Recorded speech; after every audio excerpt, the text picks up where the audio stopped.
শীতের দিনে কিন্তু কই মাছের তরকারিটা খেতে খুবই ভালো লাগে, আর সেটা যদি রান্না করা হয় ডালের বড়ি আর নতুন আলু দিয়ে, তাহলে তো কথাই নেই। প্রিয় ভিউয়ার্স, আজকে আমি আপনাদের জন্য কই মাছের তরকারি নিয়ে এসেছি। সেটা রান্না করব নতুন আলু আর ডালের বড়ি দিয়ে। এই জন্য এখানে আমি 8-10টার মতো কই মাছ নিয়ে নিয়েছি।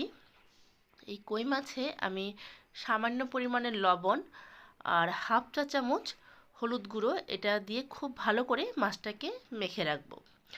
আমি কিন্তু যে কোনো সময় মাছ রান্না করি না কেন, মাছটাকে 15 থেকে 20 মিনিট লবণ আর হলুদ দিয়ে মেখে রাখি, তাতে করে মাছের কোনো আঁচড়ে বা বাজে গন্ধ থাকে না। এবার কড়াইতে আমি দিয়ে দেব সাদা তেল। আমি এখানে 1 কাপের মতো সাদা তেল দিয়ে দিয়েছি। তেলটাকে প্রথমে খুব ভালো করে গরম করে নেব। তারপর লবণ আর হলুদ দিয়ে মেখে রাখা কই মাছগুলো আমি এখানে তেলের মধ্যে দিয়ে দিচ্ছি। দিয়ে কই মাছটাকে 2 পিঠ হালকা করে আমরা ভেজে নেব। ওই একই তেলে আমি নতুন আলু দিয়ে দিলাম। আমি ছোট আলু নিয়েছি, আলুগুলো লবণ আর হলুদ দিয়ে আমি হালকা ভেজে নেব। আমার এই রেসিপিগুলো যদি আপনাদের ভালো লেগে থাকে, তাহলে আমার চ্যানেলটা সাবস্ক্রাইব করে পাশে থাকা বেল আইকনটা বাজিয়ে দেবেন। আমি যখনই কোনো নতুন রেসিপি আপলোড করব, আপনি সাথে সাথেই নোটিফিকেশন পেয়ে যাবেন। দেখুন, মাছ আর আলুটা কিন্তু আমি খুব ভালো করে ভেজে নিয়েছি। এগুলো কিন্তু খুব বেশি ভাজবেন না, হালকাভাবে আপনারা ভেজে নেবেন। কড়াইতে আর একটু সাদা তেল দিয়ে আমি কিছু ডালের বড়ি দিয়ে দিচ্ছি। এই ডালের বড়িগুলো আমি হালকা ভেজে নেব।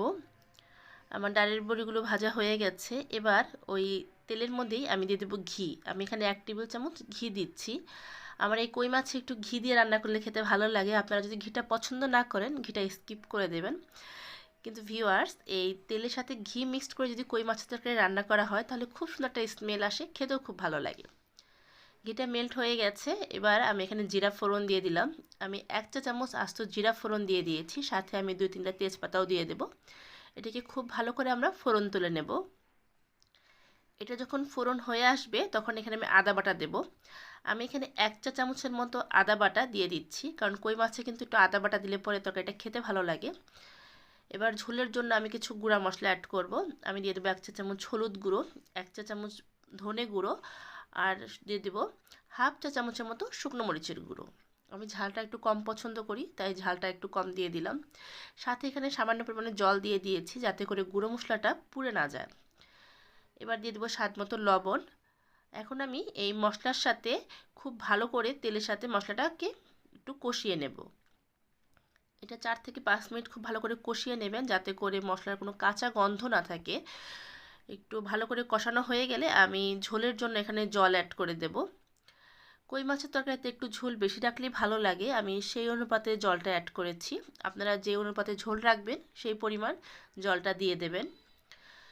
এবার জলটা যখন একটু ফুটে আসবে, তখন আমি ভেজে রাখা মাছ, আলু আর ডালের বড়িটা এখানে দিয়ে দেব। দেখুন, আমি কিন্তু ভেজে রাখা আলুগুলো এখানে দিয়ে দিচ্ছি। আলুটা একটু আগেই দিয়ে দেবেন, কারণ আলুটা একটু সিদ্ধ হবে।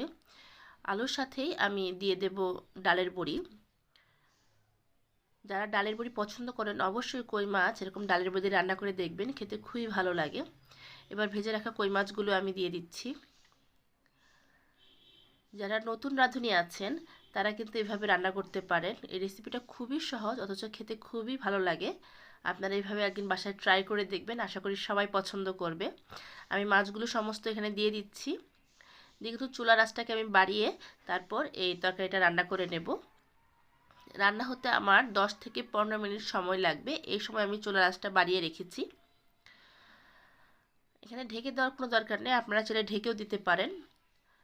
যখন দেখবেন ঝোলটা অনেকটাই কমে আসছে, তখন এখানে আমি ভাজা জিরে গুঁড়ো অ্যাড করে দেব। আমি এখানে 1 চা চামচ ভাজা জিরের গুঁড়ো দিয়ে দিলাম। আপনারা চাইলে জিরে গুঁড়োর পরিবর্তে জিরে বাটাও ব্যবহার করতে পারেন।